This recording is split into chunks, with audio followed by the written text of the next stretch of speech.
Assalamualaikum warahmatullahi wabarakatuh. Bersama saya Bambang Sadono di dalam acara Tokoh Aspiratif yang ditayangkan oleh TVRI Jawa Tengah bekerja sama dengan channel Inspirasi Jawa Tengah. Sore ini kita akan berbicara mengenai bagaimana mempertahankan ekonomi di era pandemi. Pandemi COVID-19 belum ada tanda-tanda akan mereda. Pemerintah bertekad untuk mengendalikannya sekaligus tetap memfasilitasi agar aktivitas ekonomi tetap bisa berjalan. Untuk membahas bagaimana kebijakan ini dijalankan, saya telah menghubungi Bupati Pati, Bapak Haryanto SH MM. Kita akan menyampaikan tema mempertahankan ekonomi di era pandemi COVID-19. Dan sebagai narasumber, kami sudah mengundang Bapak Bupati Pati, yaitu Bapak Haryanto SHMM MSI. Jadi yang pertama saya mau menanyakan bagaimana penanganan pandemi COVID-19 sampai saat ini di Kabupaten Pati, Pak. Baik Pak Bambang, jadi selamat sore yang para pemirsa maupun masyarakat Kabupaten Pati. Saya pada sore hari ini didampingi oleh Pak Sekda, Pak Kabapeda, dan juga Kadis Perindak maupun Pak Kepala Dinas Kesehatan, maupun juga dari Dinas Pertanian dan dari Dinas Kelautan. Baik, apa yang disampaikan oleh Pak Bambang pada sore hari ini yaitu penanganan pandemi COVID-19 di Kabupaten Pati. Menurut saya adalah penanganan COVID ini hampir di berbagai daerah tentunya adalah hampir sama. Hanya saja mungkin karakteristik daerah dan masyarakatnya yang berbeda. Karena apa? Karena medianya adalah sama, kemudian juga alat yang digunakan untuk penanganan juga sama. Hanya kita karakteristik daerah itu berbeda kita sampaikan karena ada daerah perkotaan, daerah industri maupun daerah setengah industri maupun daerah seperti daerah Kabupaten Pati. Ini daerah setengah industri maupun pertanian. Sehingga sampai dengan sekarang di Kabupaten Pati ini penanganan COVID alhamdulillah agak landai. Sejak pada bulan Maret sampai dengan bulan Juli ini. Yang sampai saat ini itu karena penyebutannya itu berbeda-beda Pak. Ada perubahan satu minggu ini. Kalau yang dulu itu PDP, sekarang suspek. Jadi PDP sampai dengan sekarang yang sembuh itu ada sekitar 143. Kemudian kalau dulu itu OTG namanya, itu sekarang konfirmasi. Yaitu yang sekarang ada sudah sembuh, yang OTG itu ada 49. Kemudian juga PDP yang positif, dinyatakan positif, itu kalau dulu itu PDP positif, sekarang konfirmasi sembuh, itu ada sekitar 14. Kemudian yang saat ini masih konfirmasi di rumah sakit, yaitu PDP yang positif di rumah sakit itu masih ada 9. Sedangkan yang PDP swabnya belum keluar, itu namanya suspek, itu ada 28. Kemudian yang meninggal PDP, yang dulu namanya adalah suspek, itu ada 28. Sedangkan yang positif meninggal itu ada 5. Sehingga dalam hal ini, kalau dengan penanganan yang ada, kuncinya adalah kita pengetatan maupun juga kebersamaan dari segala lini. Mulai dari kami selaku Ketua Gugus dengan kepolisian, kemudian dengan TNI, kemudian juga seluruh OPD yang terkait maupun juga masyarakat maupun relawan yang ada. Sehingga dengan adanya kebersamaan yang kita lakukan, alhamdulillah bisa teratasi dengan sampai saat ini yang dibandingkan dengan daerah tetangga ini mohon maaf, ini juga bisa memperkecil daripada penularan COVID ini. Ya. Dan itu tidak semata-mata dalam rangka penanganan ini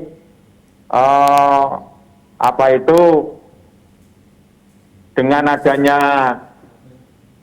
perlakuan kita dari daerah itu, karena kami mempunyai di samping memanfaatkan Jogotongo yang digagas oleh Pak Gubernur, juga mempunyai tempat isolasi yang tersentral, Pak Bambang, yaitu isolasinya dulu di Hotel Saping, sekarang di Hotel Kencana.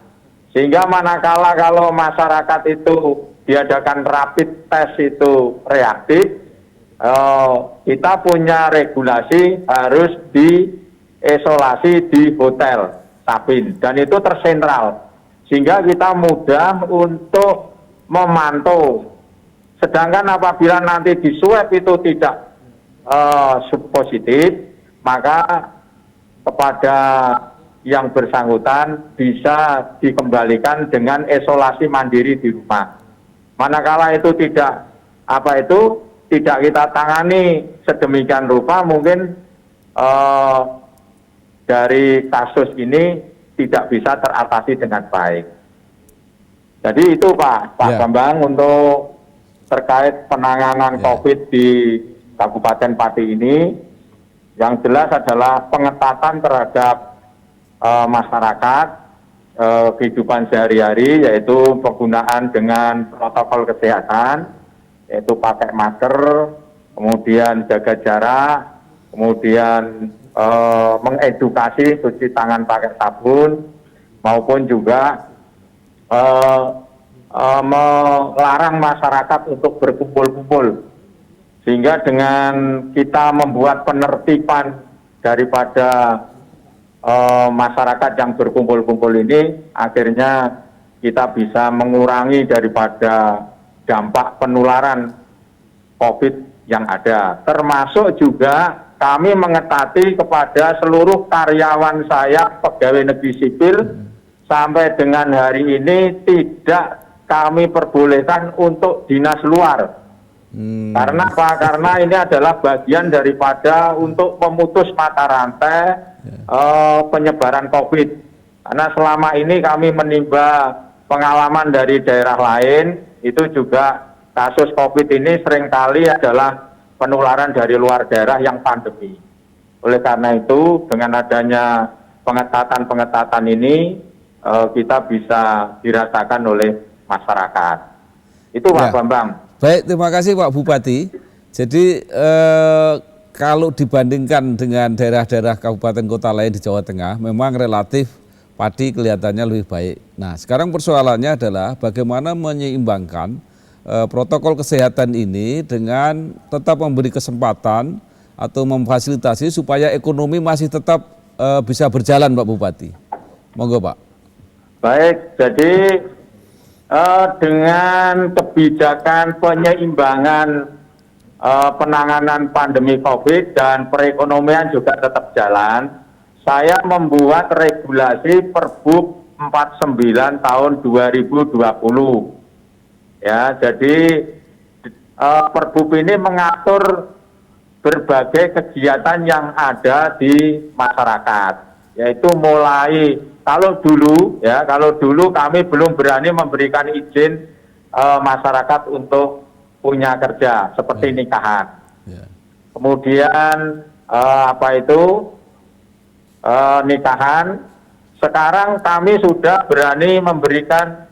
Dengan berlakunya Perbup ini, kami membuat regulasi-regulasi yang terkait dengan beberapa kegiatan, diantaranya adalah juga yaitu yang ada di pondok pesantren. Kemudian masyarakat yang punya kerja, kemudian juga pariwisata, kemudian juga transportasi, ya, transportasi. Semua ini kita atur dengan harapan agar ada keseimbangan. Namun tetap kita memberlakukan dengan protokol kesehatan. Jadi kita batasi. Satu contoh misalnya yang dulu kami tidak berani memberikan izin orang punya kerja. Sekarang kita berikan izin punya kerja dengan satu contoh dibatasi jumlah tamu yang ada. Tamu maksimal itu satu shift hanya 30, berarti hanya 2 shift, dan itu tidak boleh menggunakan makanan yang dihidangkan, hanya dibungkus dan dibawa pulang.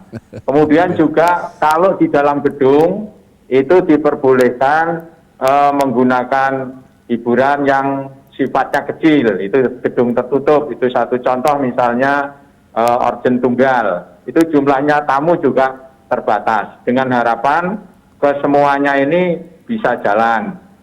Kemudian juga transportasi yang khususnya pariwisata, ini juga ada, kita memberikan kesempatan transportasi itu untuk pariwisata itu jumlahnya 50%. Misalnya bus, ya itu kalau malam hari itu ada kegiatan naik bus dengan minum kopi, itu juga kita berikan kesempatan. Kemudian memang saya belum memberikan kesempatan untuk hiburan terbuka, karena hiburan terbuka ini adalah bagian daripada rawan terhadap penyebaran COVID. Nanti secara bertahap setelah kita evaluasi perkembangan dari pengembangan COVID ini secara landai itu dirasakan oleh masyarakat, sudah barang tentu kami akan memberikan kesempatan daripada para pelaku seni. Kemudian juga kami memberikan pelaku UMKM, pemberdayaan UMKM yang ada. UMKM yang ada ini kita kasih kita support dengan adanya dana tak terduga ini untuk pengadaan makanan ringan maupun juga masker, ya, masker yang ada kita beli sejumlah ratusan ribu, ya, ini kita bagikan kepada masyarakat gratis. Kemudian juga makanan ringan ini kita supportkan kepada petugas kesehatan dalam rangka untuk mensupport imunisasi, sehingga daripada pelaku UMKM ini juga sekalipun pandemi COVID, namun kita kegiatannya tetap berjalan.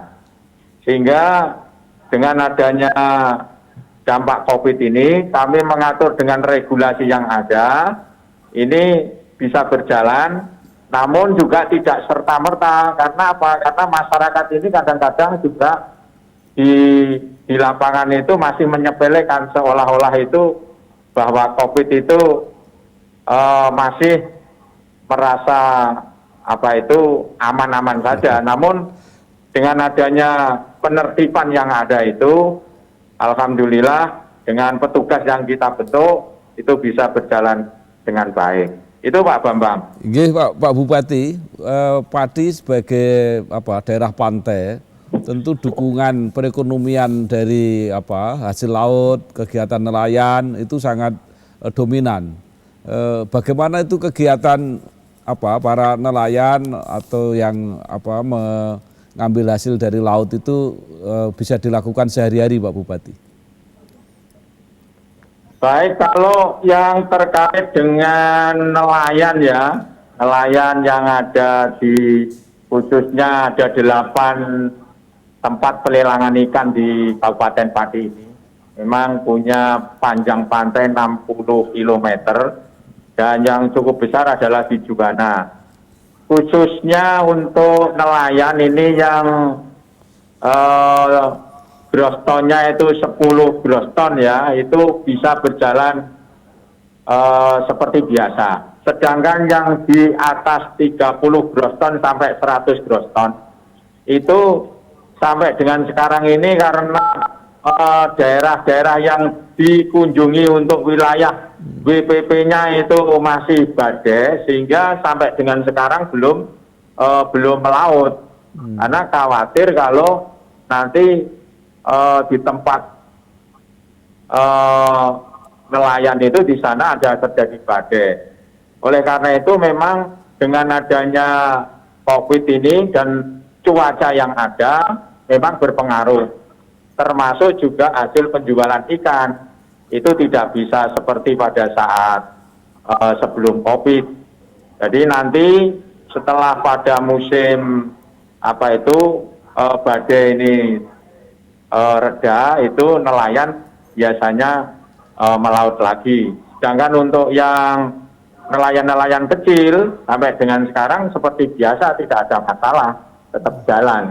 Jadi aktivitas nelayan tetap jalan karena COVID ini yang khususnya tidak begitu berdampak kan terhadap nelayan maupun juga petani. Kalau peternak itu berdampak, kalau petani perikanan kemudian perikanan itu tidak ada berdampak. Hanya berdampaknya karena badai saja yang ada di wilayah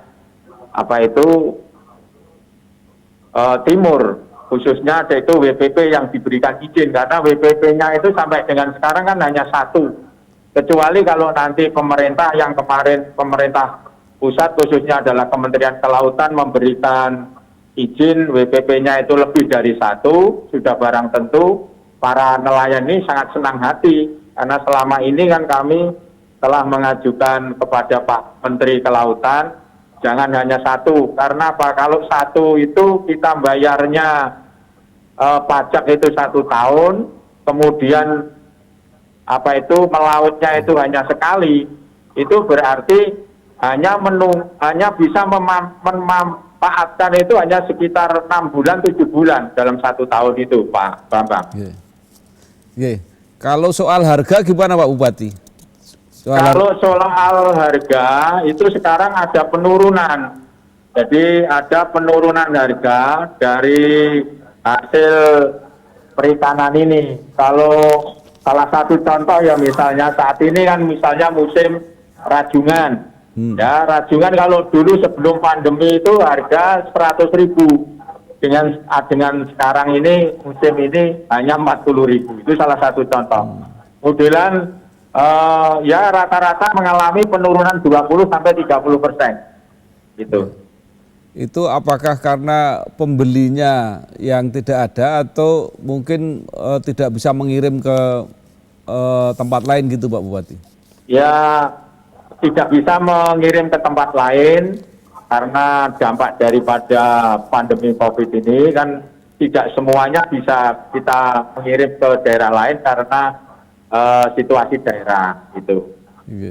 Jadi intinya produksinya tetap bagus, tetapi penjualannya yang agak terkendala nih Pak Bupati.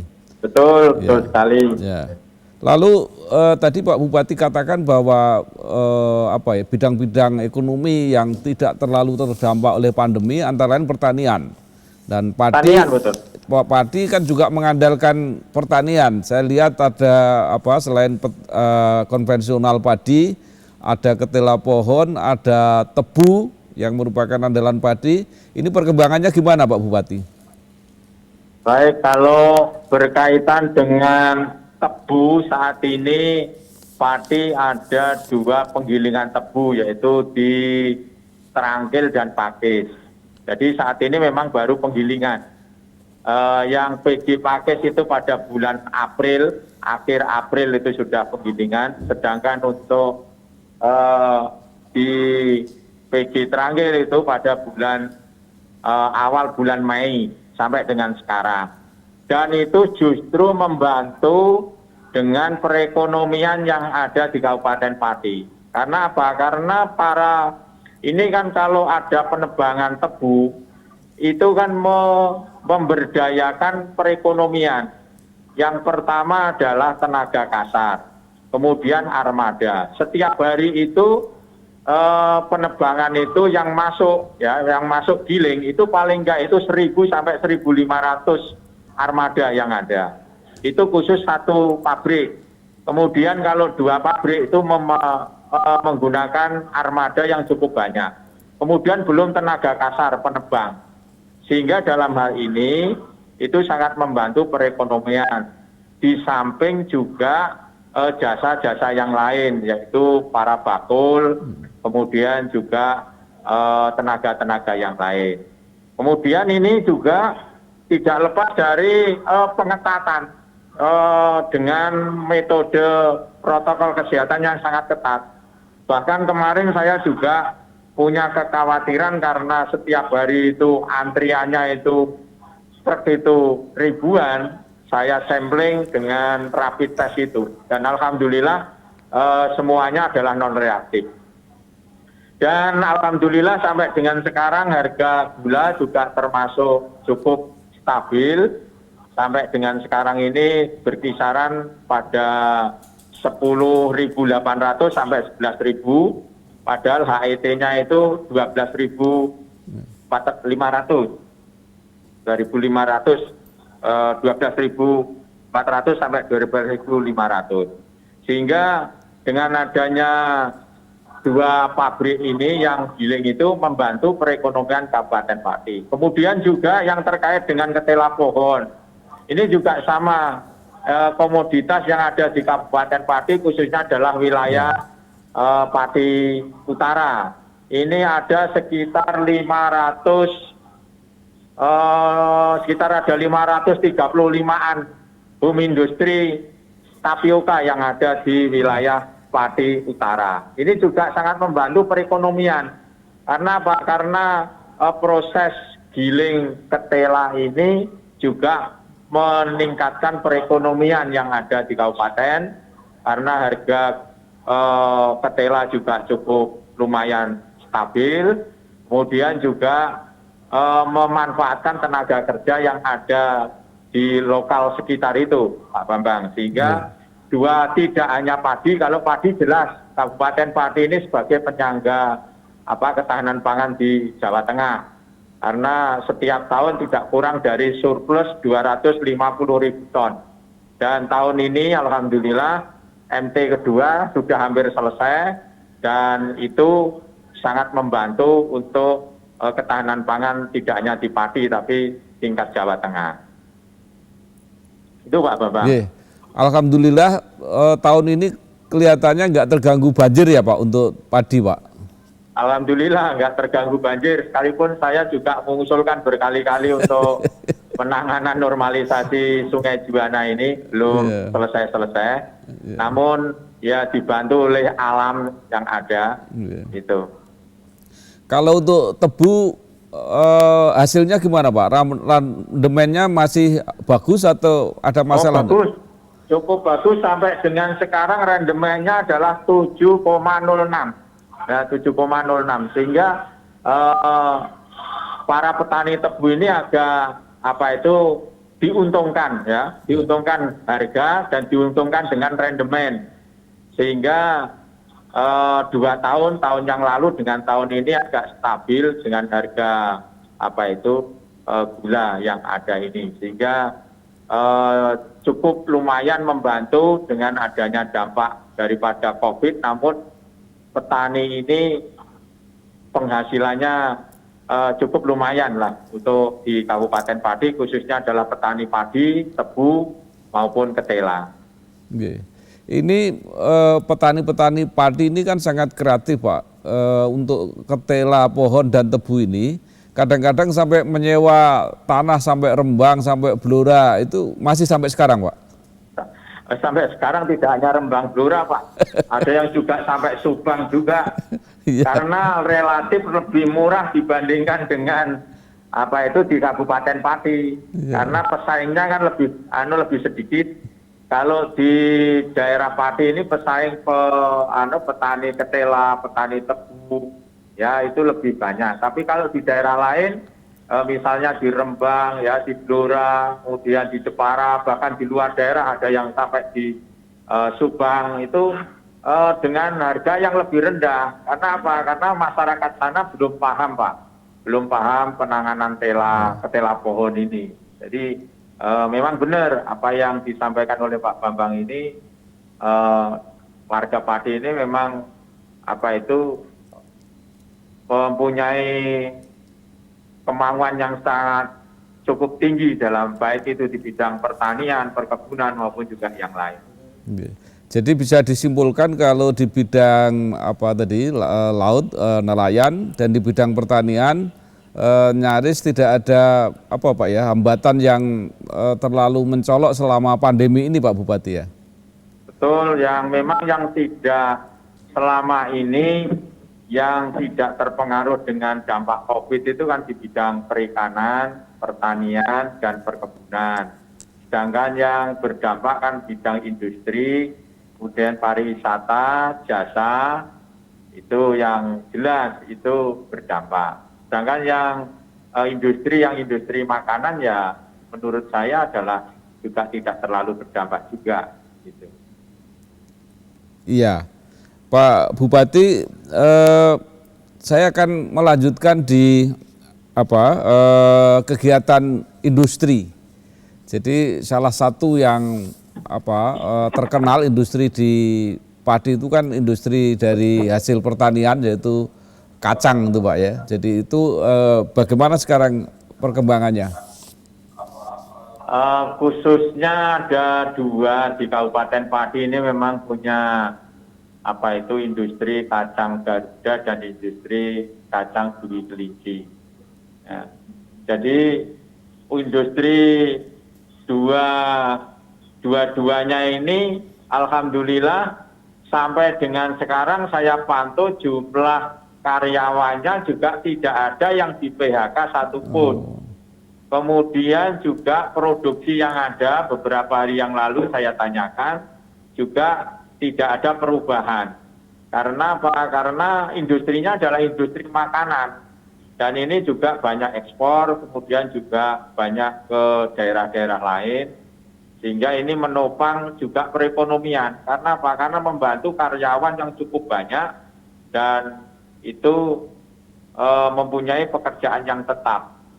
Sehingga relatif cukup kondusif, khususnya adalah yang 2 industri yang ada ini.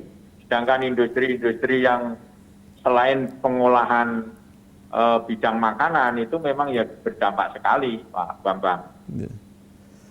Jadi selama pandemi ini tidak ada perubahan jam kerja gitu ya Pak Bupati. Tapi mohon maaf, nanti kita lanjutkan lagi, dan para pemirsa yang ingin nanti berkomunikasi langsung bisa menelpon 024 670 7500 024 670 7500, dan kita akan jeda dulu untuk mengikuti adzan maghrib.